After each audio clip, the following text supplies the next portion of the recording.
ఐక్యత జిందాబాద్ జిందాబాద్ సిఐటియు జిందాబాద్ జిందాబాద్ జిందాబాద్ సిఐటియు జిందాబాద్ ఇవ్వాలి 4 నెలల పెండింగ్ జీతాలు ఇవ్వాలి ఇవ్వాలి 4 నెలల పెండింగ్ జీతాలు ఇవ్వాలి. నమస్కారం. గొల్లపల్లి కలమ్మ నా పేరు. ఇంతకుముందుకు మంచిగానే జీతాలు వచ్చేది. నేను 18 సంవత్సరాలు ఇలా చేయబట్టి ఇప్పుడు 4 నెలల వేతనాలు రావాలి. మాకు సంఘాలకు మస్తు ఇబ్బంది అవుతుంది. పిల్లల ఫీజులకు మస్తు ఇబ్బంది అవుతుంది.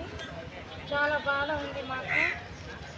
ఈ పిల్లి వచ్చినా ఎలుకలు వచ్చినా ఏది వచ్చినా మమ్మల్ని శుభ్రం చేయమంటారు కానీ మా బాధలు ఎవరు పట్టించుకునేటోళ్ళు లేరు. సార్లు అయినా ఎవరైనా మమ్మల్ని ఇప్పుడు 5 రోజుల నుంచి చేస్తున్నాం సమ్మె. మమ్మల్ని ఎవరు పట్టించుకుంటలేదు. ఐక్యత